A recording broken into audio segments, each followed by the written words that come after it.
This is where her Cup debut should have been, or at Coda the week before. I know people were saying that they wanted to do it at Coda, they couldn't put the deal together in time.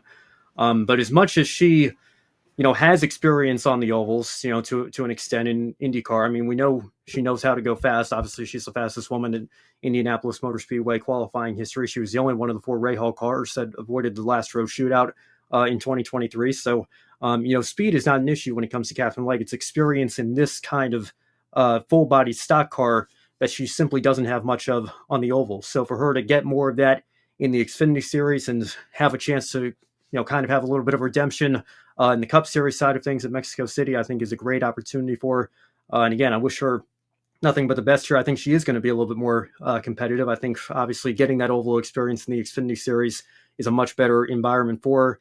And then who knows, it may lead to more Cup opportunities, but it does still remind me of the current ongoing conversations we're having about the approval process here. And again, I like what Parker Kligerman and Landon Castle had to say on their podcast.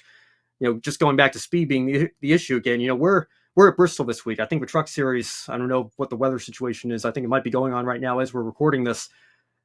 Do you really think like Katherine Legge's going to have an easier time in a Cup car at Bristol as opposed to a mile and a half like Las Vegas, or a short track like Martinsville where you're squeezing up to 40 cars on a tight little half-mile track? I mean, I understand that the speeds are a little bit slower, but again, I don't think that's the issue here when it comes to Katherine Legge. So I hope she gets another Cup opportunity on an oval, but again, I think if anything, it probably would have been better for her to wait a week from Phoenix and make her debut on a mile and a half.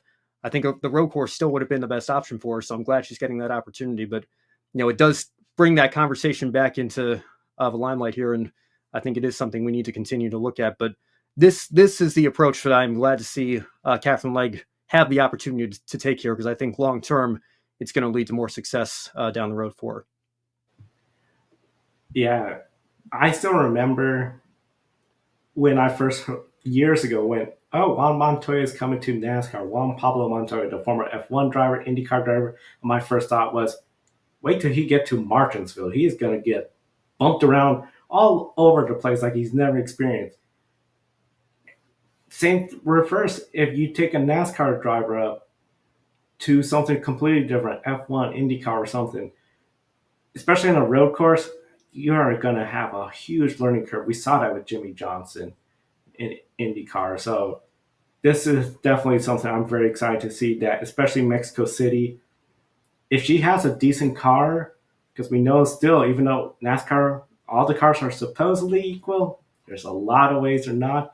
If she has a good car, I think she could have a solid finish, good finish. What I find really fascinating about Katherine Legge, considering we're talking about this is NASCAR's first time in Mexico, and I mentioned she raced in Mexico in 2006. Back in 2005, she was a test driver for Minardi F1, now V-Card. She's done kart. She's done IndyCar. She's done sports car racing. She did Formula E.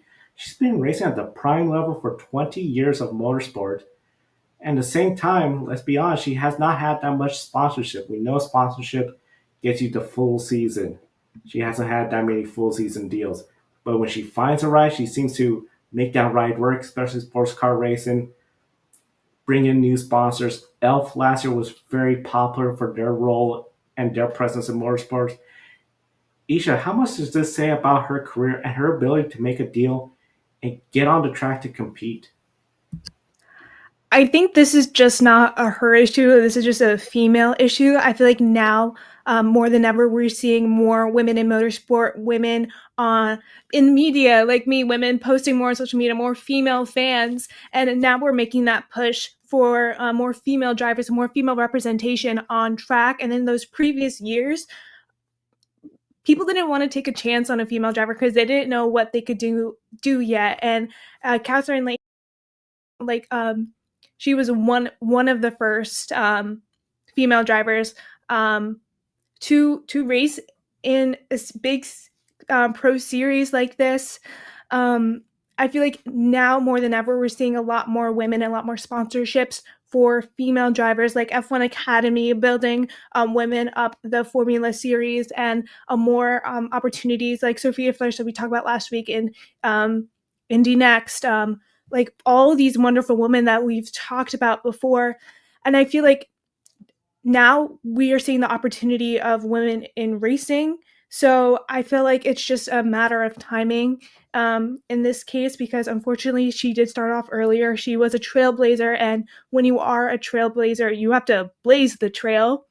And she did blaze the trail for all these new drivers who come up, and it was just an unfortunate timing, in my opinion.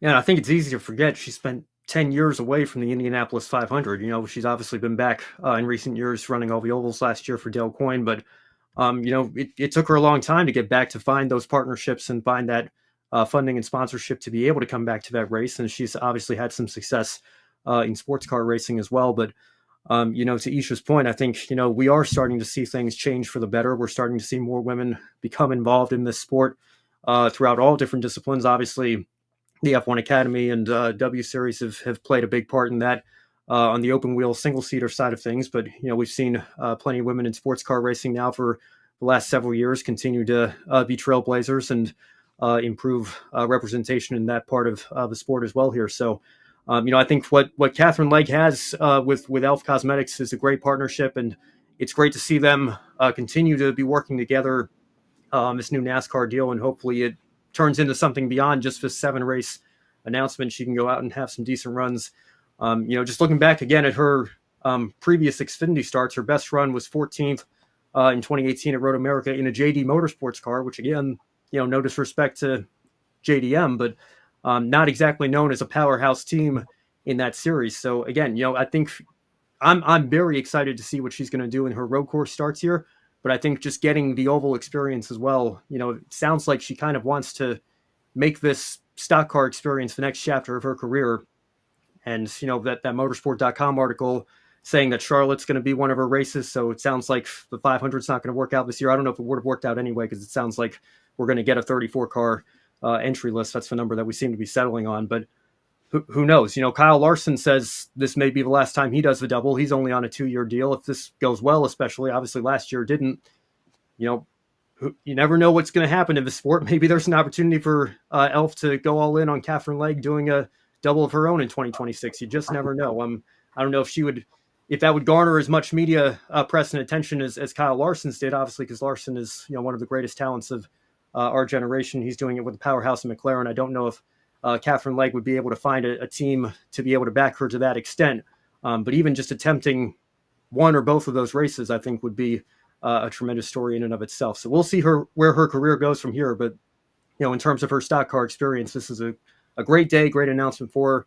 And I'm excited to see what she can do.